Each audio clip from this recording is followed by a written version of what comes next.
Our house burned down 6 months ago, a freak electrical fire that spared nothing. The flames took everything, memories, possessions, the life we'd built brick by brick. All that was left were ashes and a family displaced. We moved into a rental at first, a cramped apartment that felt more like a storage unit than a home. It wasn't ideal, especially for our 3-year-old daughter, Sophie, who asked nightly when we'd go back to her room. We were scraping by, juggling insurance battles and unexpected expenses, when a lifeline appeared in the form of a longtime friend, Matt. Matt owned a small, cozy apartment building downtown. When he heard about our situation, he offered us a unit at no cost. "Stay as long as you need," he'd said, his tone warm and understanding. I couldn't believe our luck. Matt was a godsend, and I didn't hesitate to accept. It was perfect, or so I thought. At first, life in Matt's apartment seemed to stabilize us. Sophie loved the nearby park, and the commute to work was manageable. Lauren, my wife, seemed happier too, although something about her cheerfulness felt off. One evening I returned from work earlier than usual. Matt's car was parked outside. I assumed he was just stopping by, maybe checking on some tenants, but when I walked in, the atmosphere felt strange. Lauren and Matt were sitting at the dining table, too close, their laughter abruptly cutting off when they saw me. "Hey, babe," Lauren said, her voice a touch too bright. "Matt just dropped by to check on the apartment. Everything's fine." I forced a smile, brushing off the awkwardness. Matt stayed for another 15 minutes, chatting casually, but his presence lingered even after he left. That night, as I lay in bed, I couldn't shake the feeling that something wasn't right. But Lauren was calm, sweet even, kissing me goodnight and curling up beside me like nothing had changed. But something had. I just didn't know what. Not yet. And so I let it go. At least, until the note. The next day, I found a folded piece of paper tucked inside my briefcase. It wasn't mine, and the handwriting wasn't Lauren's. "We need to talk. Tonight. When he's asleep." There was no signature, but the implication was clear. My stomach churned as I realized the "we" wasn't referring to me. That night, I couldn't focus on anything. My mind kept circling back to the note. Every glance Lauren gave me felt suspicious. Every word she spoke seemed calculated. The note burned in my pocket, its presence screaming at me to act. But I didn't know what to do. After dinner, Lauren offered to put Sophie to bed. "You relax?" she said with a soft smile. I nodded, keeping my expression neutral. My heart pounded as I watched her disappear into Sophie's room, shutting the door gently behind her. I waited in the living room, pretending to scroll on my phone while the minutes dragged on. When Lauren finally emerged, she gave me a quick kiss on the cheek. "I'm going to bed early," she said, stretching. "It's been a long day." "Okay," I replied, keeping my voice steady. She disappeared into our bedroom, and I heard the lock click softly, a habit she'd picked up lately, one she claimed was for privacy. I didn't follow. Instead, I stayed on the couch, feigning exhaustion until the house was silent. My heart thudded in my chest as I stood, the note crumpled in my palm. Who was it from? And why tonight?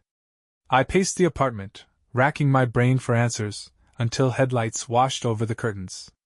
I froze, my pulse spiking. Matt. His car idled outside for a moment before the engine cut off. I moved to the hallway, listening as he climbed the stairs. His footsteps were light, careful, like someone trying not to be noticed. And then he knocked, softly, deliberately, on my bedroom door. I stood in the shadows, my breath caught in my throat. The door opened just enough for him to slip inside, and then it closed behind him. For a moment I couldn't move. My mind rebelled against the scene unfolding before me. My wife. My best friend. Together in the room we shared. I crept toward the door, my body trembling with a mix of fury and disbelief. The muffled voices were indistinct at first, but then I heard her laugh, a sound that once made my heart swell but now felt like a dagger. I leaned closer, straining to catch their words.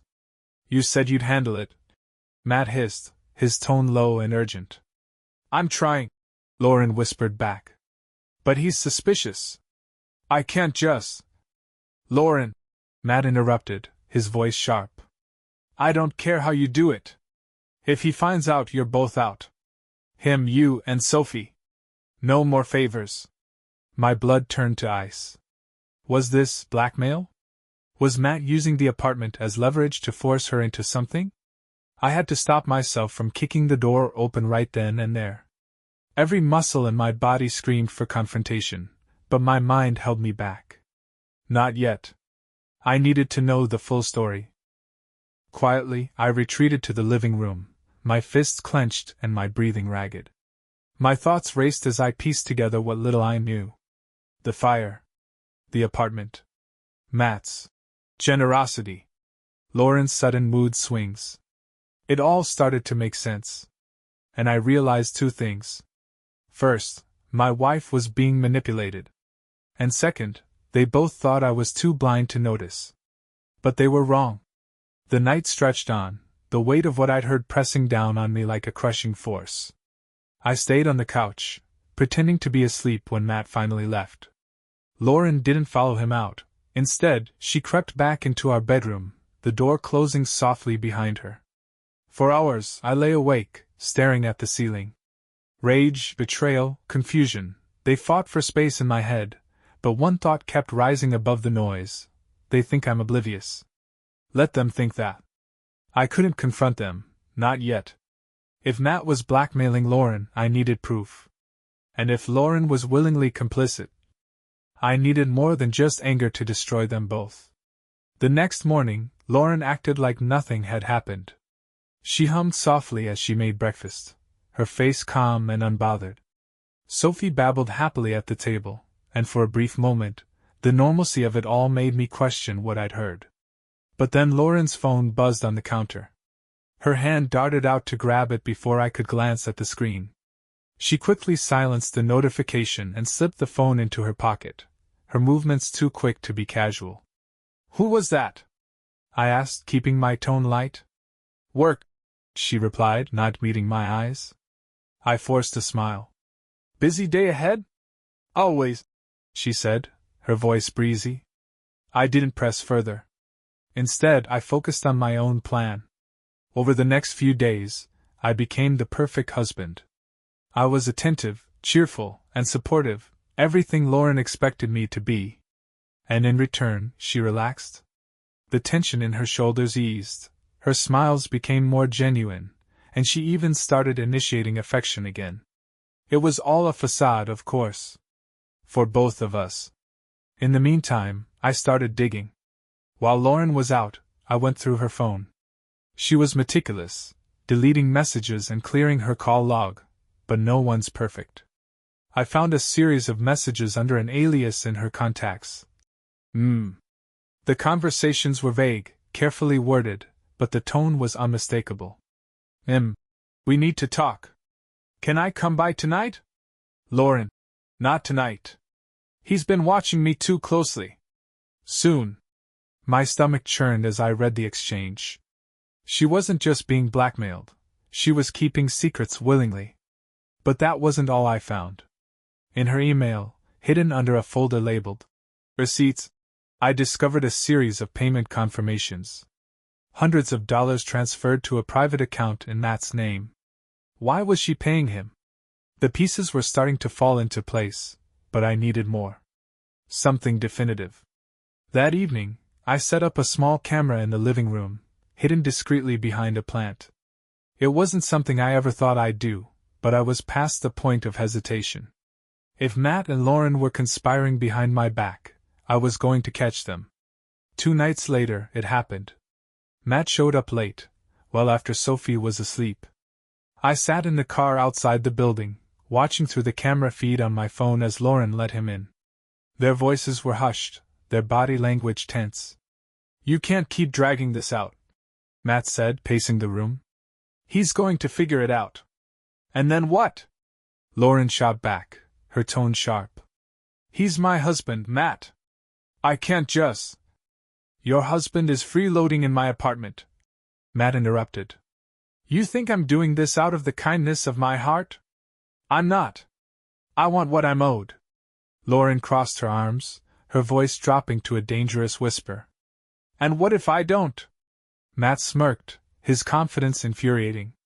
Then I'll evict all three of you. Good luck explaining that to Sophie. I clenched the steering wheel, my heart pounding as I watched the exchange. Lauren's shoulders sagged, the fight draining out of her. Fine, she muttered. But this is the last time. She reached for her phone, tapping at the screen before holding it out to him. Matt grinned as he took it, scrolling through whatever she'd sent. Pleasure doing business with you, he said smugly before walking out. Lauren sank onto the couch, her face buried in her hands. And in that moment, I made my decision. This wasn't just betrayal. It was war. I stayed awake that night, replaying the footage over and over. The interaction between Matt and Lauren confirmed everything I needed to know. There was no mistaking their dynamic. Matt wasn't just blackmailing Lauren, he was reveling in it. And Lauren, whether out of desperation or guilt, was playing along. But now, I had the upper hand. For days, I planned my next move meticulously. I couldn't just confront them, not yet. This needed to be bigger, smarter. A single outburst wouldn't cut it. I wanted them both to feel the weight of what they'd done, to see their carefully crafted schemes collapse around them. First, I started with Matt. While Lauren was at work, I visited the building's property office. Posing as a curious tenant, I managed to gain access to some of Matt's records. It wasn't hard to find what I was looking for. Matt wasn't just a landlord. He had a trail of questionable dealings. Evictions, complaints, lawsuits. His reputation wasn't as spotless as he liked to pretend.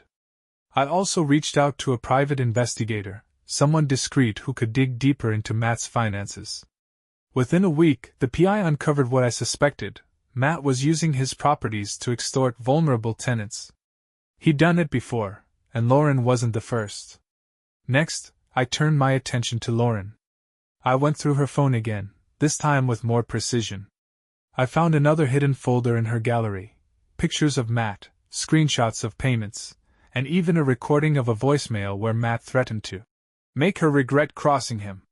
Why had she kept these? Was she planning her own revenge? Or was it just fear keeping her from deleting them? It didn't matter. They were evidence, and they were mine now.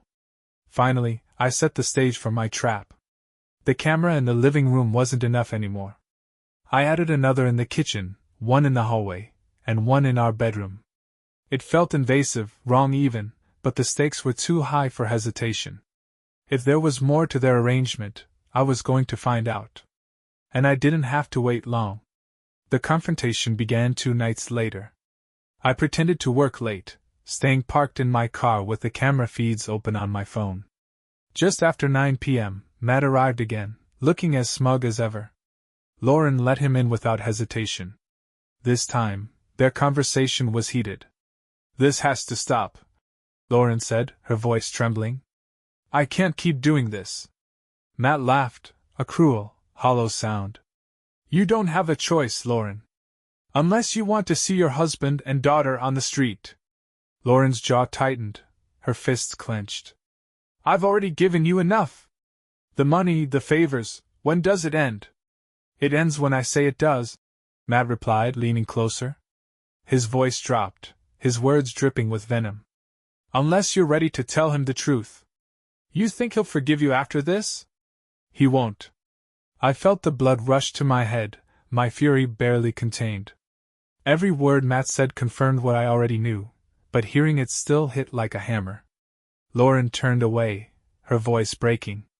I hate you. Then stop pretending, Matt said with a smirk. You'll find it's a lot easier that way. Lauren didn't respond.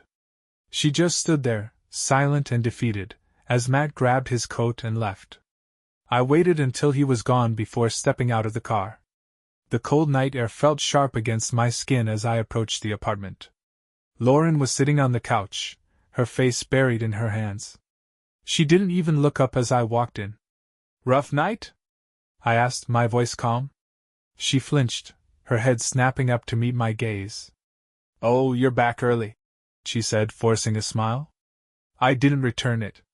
Instead, I pulled out my phone, opening the video from earlier. Her eyes widened as she saw the screen, the color draining from her face. "We need to talk," I said, my tone colder than I'd ever heard it.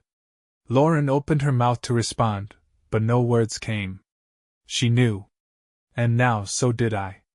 Lauren sat frozen, her mouth opening and closing like a fish gasping for air. Her eyes flicked between me and the phone in my hand, the faint glow of the paused video illuminating her guilt. What is that?" she stammered, though her voice betrayed that she already knew. I didn't answer right away. Instead, I walked to the couch, placing the phone on the coffee table and pressing play. Matt's voice filled the room, his threats clear and undeniable. Lauren flinched at every word, her hands trembling as she reached for the phone. "Turn it off," she whispered. I didn't move. "Why?" I asked, my voice calm but cutting. "Too hard to listen to the mess you've been hiding from me?" Tears welled in her eyes as she sat back, her shoulders slumping. "I can explain," she said weakly. "Then explain," I said, leaning forward. "Explain why the man who offered us a place to stay is blackmailing you. Explain why you've been sneaking around, paying him off, and letting him into our home while Sophie and I sleep. Explain, Lauren!" The last words came out louder than I intended, but I didn't care. She covered her face with her hands, her voice muffled as she spoke. "It started after we moved in. He made it clear that the apartment wasn't really free." I felt my jaw tighten. "What does that mean, Lauren? Say it." She dropped her hands, her eyes pleading. "He wanted favors. At first, it was just little things, watching his dog, running errands. But then he started asking for money. He said if I didn't pay, he'd evict us." My stomach churned, but I pressed on. "And you didn't think to tell me? To let me handle it?" "I was scared," she said, her voice cracking. "You don't understand how manipulative he is. He said if you found out, it would ruin everything." I didn't know what else to do. Her words were a knife twisting in my chest, but I wasn't done. "And what about the other part?" I asked, my voice dropping to a dangerous whisper. She frowned, confused. "What part?" I reached into my pocket and pulled out the screenshots of their messages, the ones hidden under. I tossed them onto the coffee table. "You called him. You invited him here. This wasn't just blackmail, Lauren. You let him in. You worked with him." She stared at the messages, her face crumbling. "It wasn't like that," she said softly. "Then tell me how it was." I snapped, the anger finally boiling over. She broke down then, sobbing into her hands. "I thought I could fix it," she choked out. "If I kept him happy, he'd leave us alone." I didn't know how to stop. I didn't know. "You didn't know because you didn't try," I interrupted coldly. "You didn't trust me to protect this family. You didn't trust me at all." Her sobs grew louder, but I didn't offer comfort. "I couldn't. I gave you everything, Lauren," I said, my voice hollow. "And you let him take it away." That night, I slept in Sophie's room. Lauren stayed on the couch, her cries echoing faintly through the walls. I stared at the ceiling, my mind racing with a million questions, but one thought stood out above the rest. This wasn't over. Lauren wasn't the only one who needed to pay for this. Matt had orchestrated everything, used my family as pawns in his sick game. And now, he was going to face the consequences. I just needed the perfect plan. The morning after our confrontation, Lauren's eyes were swollen and red. She didn't say much as she packed Sophie's lunch and poured herself a cup of coffee. I watched her silently from across the kitchen, my thoughts a whirlwind of rage and resolve. Once Sophie was off to preschool, Lauren tried to approach me. "Ryan," she started, her voice shaky. "I know I've made mistakes. I know I've hurt you. But please, I need a chance to fix this." I stared at her for a long moment, the weight of her betrayal settling like a stone in my chest. "You can't fix this," I said flatly. "Not with words." Her face crumpled, but I turned away before she could respond. I didn't want to hear her apologies anymore. I needed action, not empty promises. That day, I called the private investigator again. I need something that will ruin him, I said, my voice cold and resolute. The investigator didn't disappoint. Within a few days, he delivered a file thick with damning evidence against Matt. It detailed years of shady dealings, illegal evictions, falsified rental agreements, and most importantly, coercion of tenants. Matt had a pattern, and now I had the proof to expose him. But I wasn't content with just turning him over to the authorities. I wanted him to feel the same fear and humiliation he'd inflicted on us. The next step in my plan was risky, but necessary. I reached out to Matt, texting him from Lauren's phone. We need to meet. Tonight. Same place. He responded quickly. Fine. 9 p.m. Don't be late. That evening, I told Lauren I was heading out. She didn't ask where I was going, and I didn't offer an explanation. I arrived at the cafe where Matt and Lauren had been meeting. He was already there, seated at a corner table, his phone in hand. When he looked up and saw me instead of Lauren, his smug expression faltered. What's this? He asked, leaning back in his chair. This, I said, tossing the folder of evidence onto the table, is everything I know about you. Every lie, every scheme, every disgusting thing you've done to people like us. His smirk returned, but it was weaker now. And what do you plan to do with it? I'm giving you a choice, I said, my voice steady. You can disappear from our lives, cancel the lease, leave Lauren alone, and never come near us again, or I go public with this. And trust me, Matt, you won't survive the fallout. He laughed, though it was more nervous than amused. You think you scare me? I leaned closer, lowering my voice. This isn't about scaring you. It's about destroying you. Your reputation, your business, your freedom. I have enough here to ensure you lose everything, and I'll make sure it happens in the most humiliating way possible. Matt's confidence wavered, his jaw tightening as he flipped through the folder. I could see the gears turning in his head, weighing his options. After a long pause, he leaned back, his face a mask of reluctant acceptance. Fine, he said. I'll cancel the lease. You'll never see me again. I stood, my heart pounding with adrenaline. You have 24 hours, I said. And if I even suspect you've contacted Lauren again, I won't stop at this. I'll make sure you spend the rest of your life regretting it. Matt didn't respond, but the fear in his eyes was answer enough. When I got home, Lauren was waiting for me, her face tense. Where were you? She asked. Handling it, I replied curtly. She didn't press further, but the silence between us was heavy with unspoken words. The next day, Matt followed through. He voided the lease, and by evening, he was gone. No goodbye, no explanation, just an empty apartment and a lingering sense of relief. But I wasn't finished. Lauren might have been a victim in Matt's schemes, but she wasn't innocent. She'd lied, betrayed me, and kept secrets that tore our family apart. It was time for her to face the consequences, too. With Matt out of the picture, the weight of his manipulation lifted, but the rift between Lauren and me was still vast and unbridgeable. I could see the guilt in her eyes every time she looked at me, the way her shoulders hunched as though she was carrying an invisible burden. Good. She should feel it. But guilt wasn't enough. Not after everything she'd done. Over the next week, I focused on Sophie. She was my anchor, the one bright spot in this dark chapter of my life. Every bedtime story, every laugh, every hug reminded me why I couldn't let Lauren's betrayal define our family. But rebuilding trust? That was impossible. Lauren tried to patch things up, of course. She cooked elaborate dinners, cleaned obsessively, and even suggested counseling. But her efforts felt hollow, like she was trying to cover a gaping wound with a band-aid. Ryan, she said one evening as Sophie played in the living room, I know I've hurt you. I know things will never be the same, but I'm willing to do whatever it takes to fix this. For Sophie. For us. I didn't respond immediately. I let the silence stretch, watching as her confidence wavered. Finally I said, "This isn't about what you're willing to do, Lauren. It's about what I can live with. And I can't live with this." Her face crumpled, tears pooling in her eyes. "Please," she whispered, her voice breaking. "Don't give up on us." I stood, the weight of my decision pressing down on me.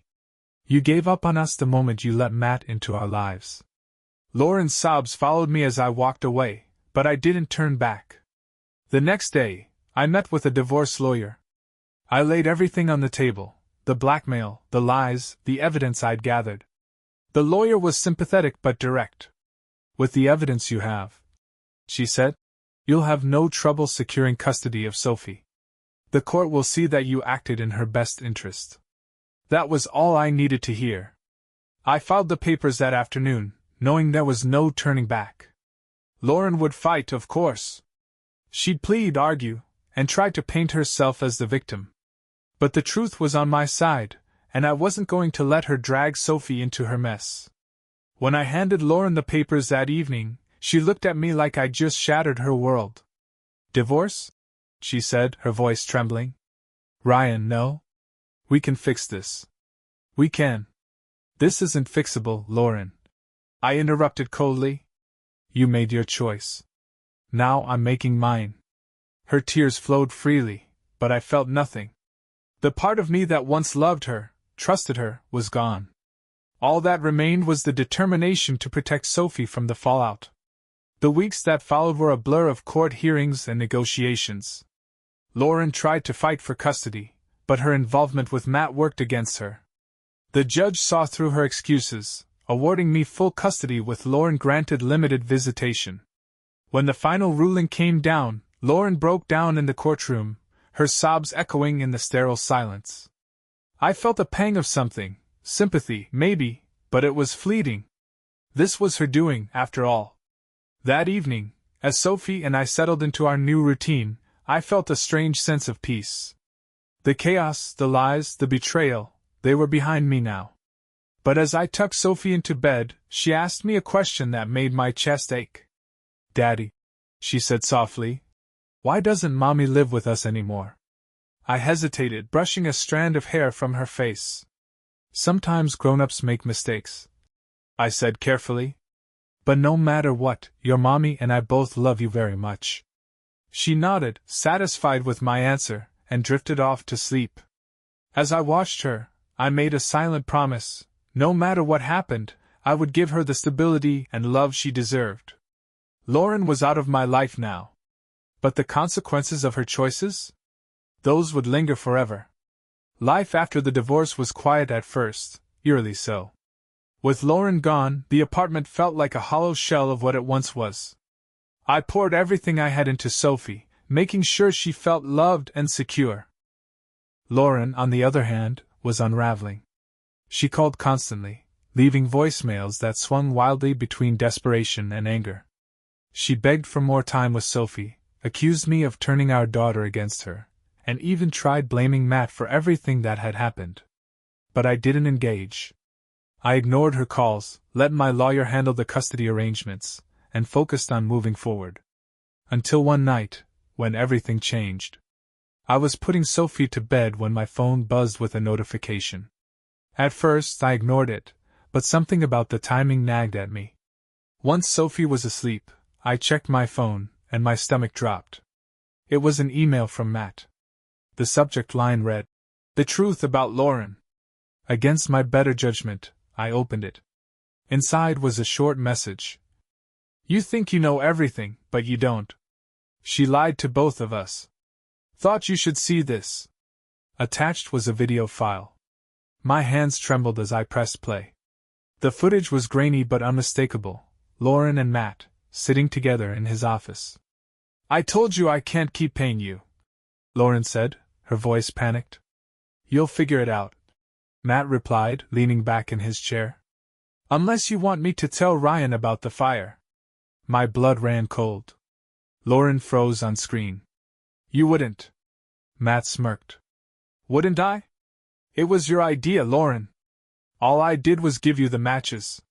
The video ended abruptly, leaving me staring at the screen in shock. The fire. The one that destroyed everything, that forced us into Matt's apartment, that turned our lives upside down. Lauren had a hand in it? No. It couldn't be true. But deep down, I knew it was. The next morning, I confronted her. I drove to her new apartment, my fists clenched as I knocked on the door. When she opened it, her face fell. "Ryan," she said cautiously. "What are you doing here?" I held up my phone, the video cued and ready. "You want to explain this?" Her eyes widened, and for a moment she looked like a deer caught in headlights. Then, she tried to play it off. "Where did you get that?"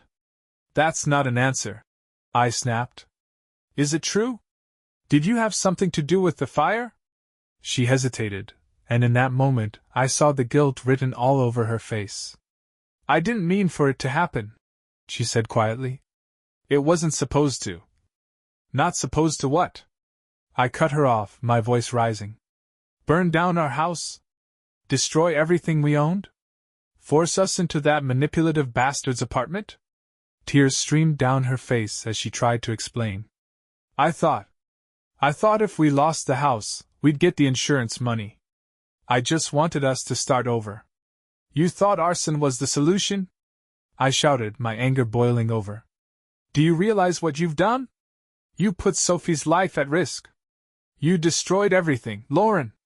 "I didn't mean for it to go that far," she sobbed. "It was an accident." "Stop lying," I bellowed. "You and Matt planned this together, didn't you? And when it backfired, you let him blackmail you while I picked up the pieces." She collapsed onto the couch, her body racked with sobs. I stood there, trembling with rage and disbelief. I thought I'd known the extent of her betrayal, but this was worse than anything I could have imagined.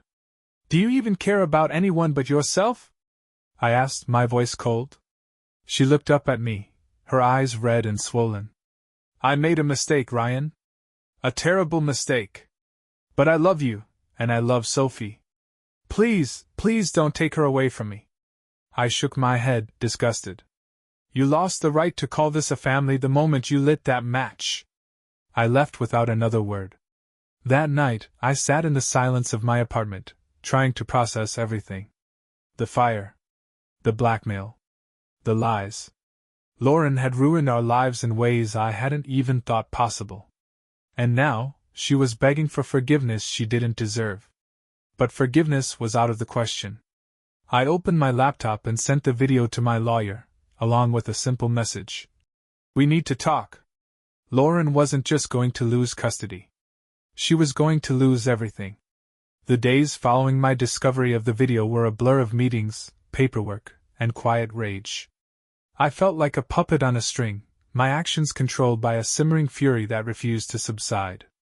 My lawyer's reaction to the video was as cold and calculating as I'd hoped. "This changes everything," she said, her eyes narrowing as she watched the footage again. "If we present this in court, not only will you retain full custody of Sophie, but Lauren could face criminal charges." Criminal charges. The words echoed in my mind, a stark reminder of just how far things had spiraled. Lauren wasn't just a liar or a manipulator, she was a criminal. She had burned down our home, endangered our daughter, and betrayed me in ways I hadn't thought possible. Still, there was a part of me, a small, quiet voice, that hesitated. Sophie loved her mother, despite everything. Was I prepared to take that relationship away from her completely? But then I remembered the fire, the lies, the calculated way Lauren had played both Matt and me. And I made my decision. The court hearing was set for 2 weeks later. Lauren must have sensed what was coming, because she tried to reach out again. She called, texted, even showed up at the apartment once, banging on the door until I threatened to call the police. "Ryan, please!" she cried through the door. "Don't do this! Don't take her from me!" I didn't respond. I couldn't. When the day of the hearing arrived, Lauren looked pale and defeated as she sat across from me in the courtroom. Her lawyer argued for leniency, painting her as a loving mother who had made a single, regrettable mistake. But when my lawyer presented the video, the room fell silent. The judge watched the footage with a grim expression, her gaze flicking to Lauren as Matt's words echoed through the courtroom. "It was your idea, Lauren. All I did was give you the matches." When the video ended, Lauren's lawyer tried to object, but the damage was done. The judge leaned forward, her voice cold and authoritative. "Mrs. Carter," she said, addressing Lauren, "this evidence is not only damning but deeply troubling.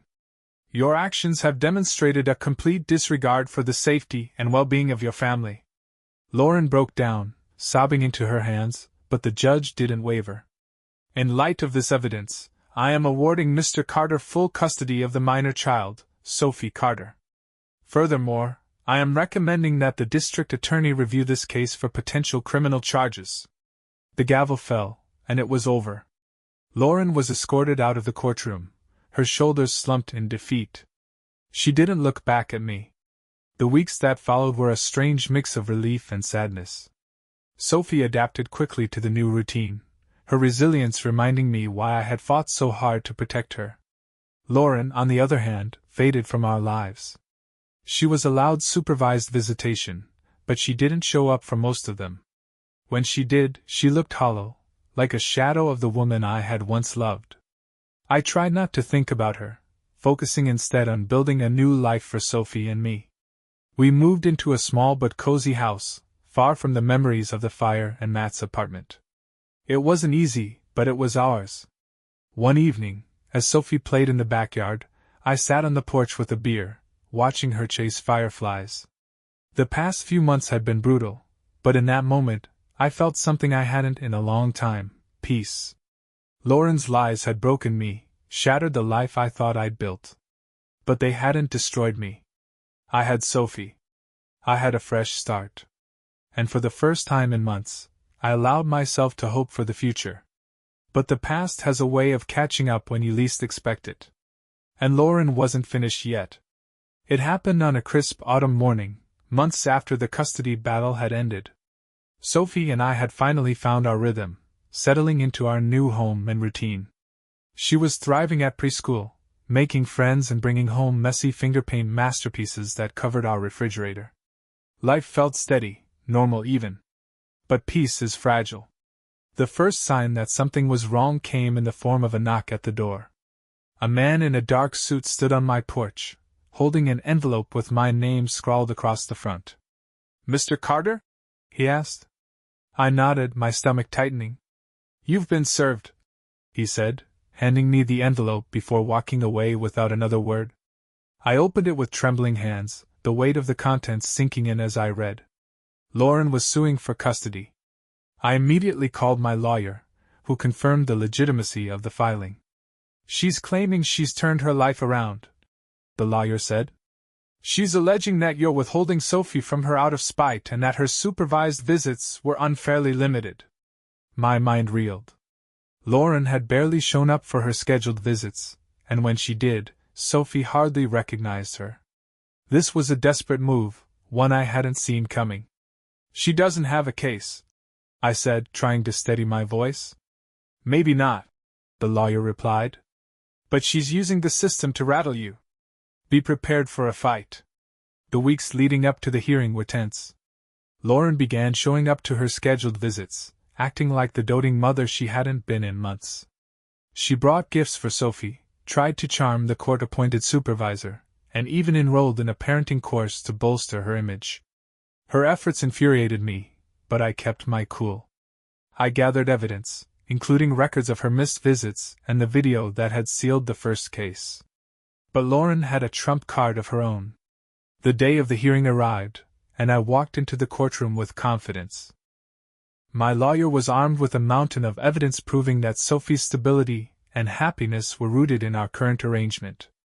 Lauren's lawyer opened with an impassioned plea, painting her as a mother who had made mistakes but was now committed to her daughter's well-being. Lauren herself gave a tearful statement, pleading for the chance to be the mother Sophie deserves. It was all theatrics, and I was certain the judge would see through it. But then Lauren dropped the bombshell.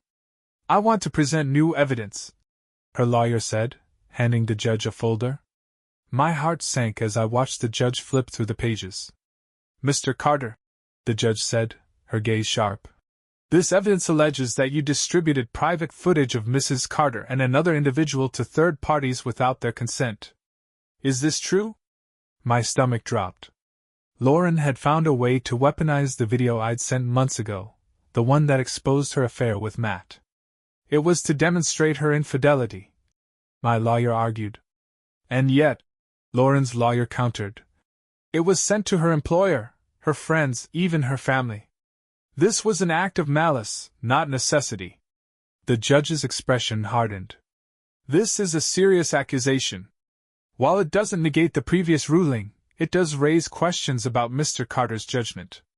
The hearing ended with the judge ordering a review of my actions. Lauren hadn't won custody, not yet, but she managed to cast doubt on my character. That evening, I sat alone in the darkened living room, replaying every decision that had led to this moment.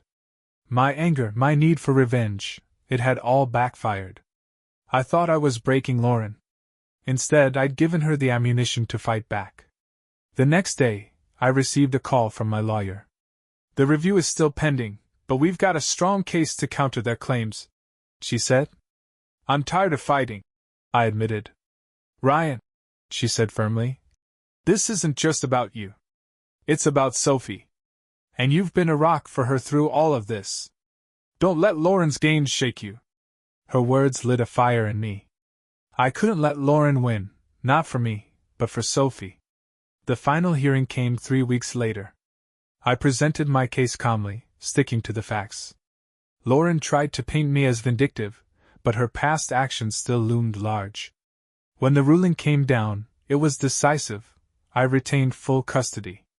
Lauren's visitation rights remained limited, with additional conditions imposed by the court. She broke down in tears as the judge delivered the verdict, but I didn't feel satisfaction, just relief. As I walked out of the courtroom with Sophie's hand in mine, I realized I was done with Lauren's games. She could fight, manipulate, and blame me all she wanted, but she no longer had the power to shake the foundation I'd built for Sophie and me. I had won, not just the custody battle, but the right to move forward. And this time, I wouldn't look back.